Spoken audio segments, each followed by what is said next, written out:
Okay, thank you, Prof. Manoj and Prof. Karen. Good evening, everyone. I'm Sara. I'm going to present my topic, which is effects of social isolation on mental health before and during MCO among adults. So as you know, the new virus has affected millions of people around the world. It has also affected most of the older adults in Malaysia as well.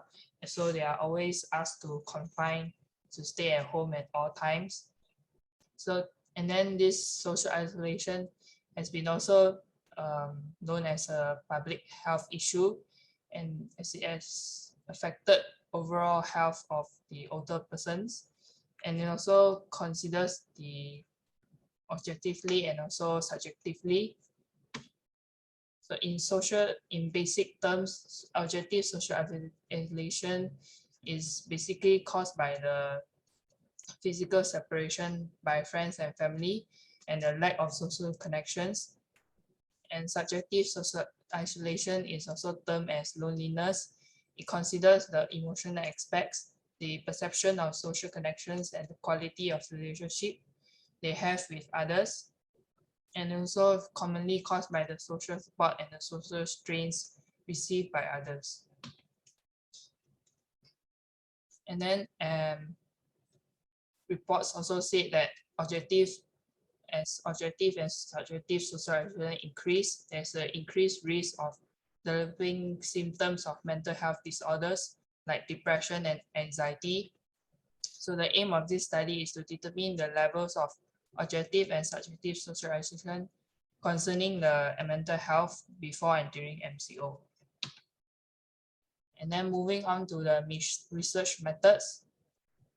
The type of study is mixed method study, which involves the qualitative and quantitative methods.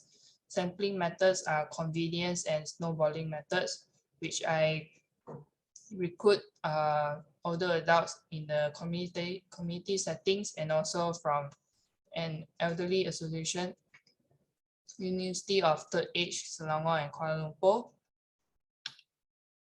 So moving on to the process of data collection. Before they participate in the study, they are required to take a cognitive impairment test so that they are eligible without any cognitive impairments. And then firstly, they are also required to take the test, which is the 6-item Leuven social network scale, to assess their social contacts with friends and family, and also the level of loneliness before MCO. And then another 2 more tests they are required to go through are the semi-structured interview to ask about their social interactions during MCO, financial status, and also physical health. And lastly, the level of depression, anxiety, and stress. These 2 are focused during MCO. And as you can see, the number of sample population is 19. 1 participant was excluded due to incomplete data collection. And then the demographic data, the number of close contacts they have, including friends and family during MCO, is more than 10 people. Half of them, 57% of them have more than 10 people who are in close contacts. And then the usage of technology for communications are about 17 people, which is 89%. And then moving on to the quantitative data, which is the social contacts before MCO, 84% are socially isolated before MCO and 16 are not. And then the loneliness scale, 89% are lonely before MCO and 11 are not. And then the levels of depression, anxiety, and stress, as you can see, the blue ones are normal, and then they are all normal.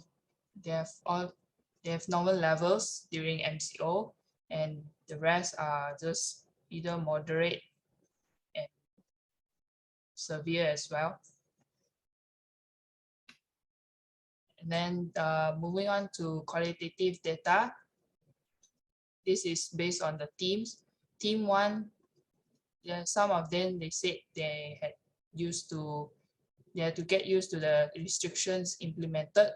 Some of the participants also said that the implementation of the lockdown was a good move to help the nation to heal from the virus.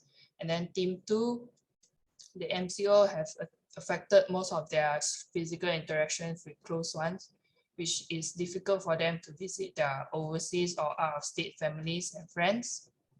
And then the last team is that most of them use technology for social interactions during MCO,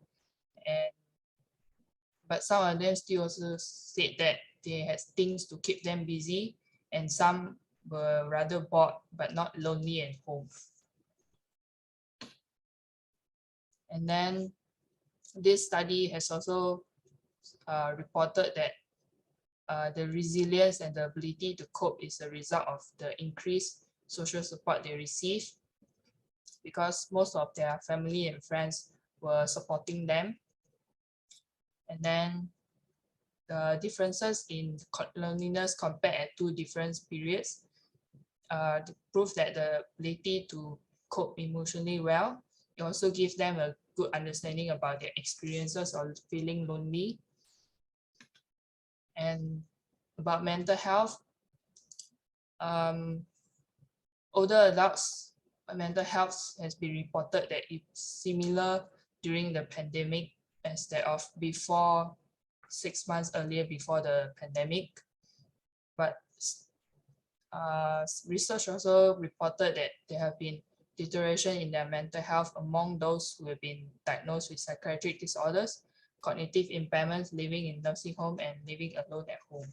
So the recommendation is to reach out to the community befriending telephone helplines and have weekly video calls with family. So the conclusion of this study is that loneliness is definitely evident among older adults, but the online modality has helped them to cope. But the limitation of this study is that it could not observe the effects of socialization on mental health before MCO, and the types of participants were recruited because they were mostly already familiar with using the technology, and some of them out there wouldn't even know how to use phones.